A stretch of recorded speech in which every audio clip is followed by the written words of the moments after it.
So he says instead of undergoing the ordeal of lifting it, facing it again, I'll just find out whom to put the bill for.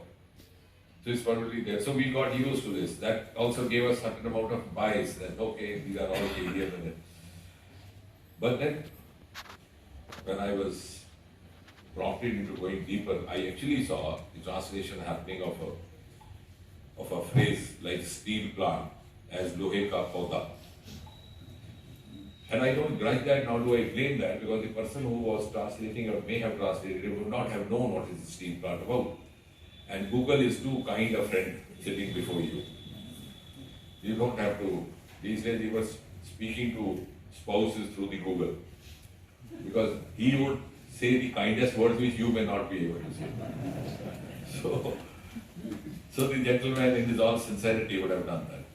It's not he to be blamed. So if we had a person with a scientific background, the background of the subject which is being translated, so I think equally also, now we would also be concentrating in creating a group of such resource persons who could create, because we cannot push translated books, because that again will be pushing a certain section of aspirants into disadvantage. Language. Leave aside the nuances of giving due respect and place to a language, which of course is one of our mandate, but besides that, from the point of view of livelihood, the point of view of career prospects, from the point of view of aspirational accomplishment also, if we are to provide a level playing field in a country as heterogeneous as India, we have to have these options available with us.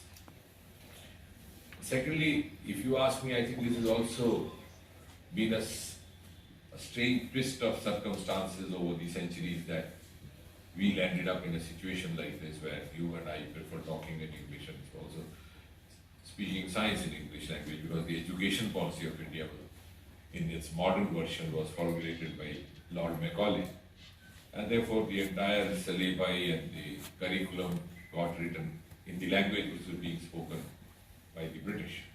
And since we were new into it, we had not many more options available at that time. That doesn't mean that if we were invaded by some other country, or we would have started speaking that language, but nevertheless, this was an incidental happening. Otherwise, you see some of the best science accomplishments happening in Soviet Union. They were the first to send a human being into space, and the entire exercise is done by their local language without even bothering or without having feeling the necessity of having the knowledge of English language. So they were the first actually in space technology, even ahead of America, even though America landed a human being first, but the first human being sent up was through Soviet Union.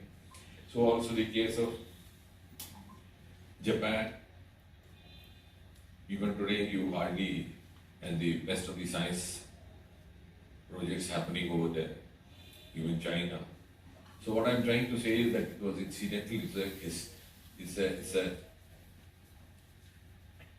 outcome of a strange sequence of events in the recent history of India. So now it is, I think, under Prime Minister Modi, time to actually redeem this anomaly which has happened, or this contradiction which has happened. More so also because most of the universities and most of the schools and colleges in most of the states in India today are imparting vernacular medium up to the highest levels of higher education, which was not happening earlier. Now you can do your post-graduation in Telugu, you can do it in Urdu. I come across youngsters who have never read.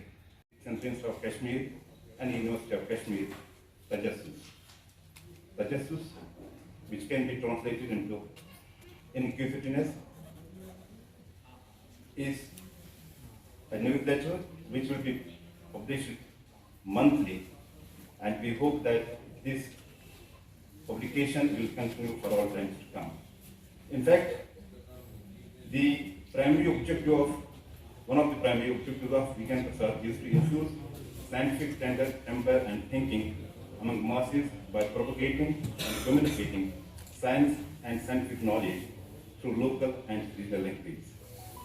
There has been a misconception about the fact that English language is the only language which can communicate things, especially things like science and technology.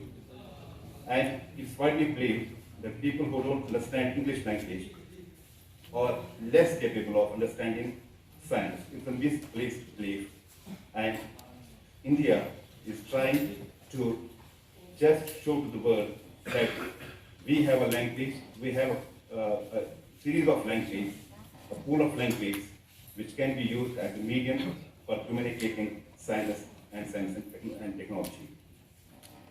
We know that the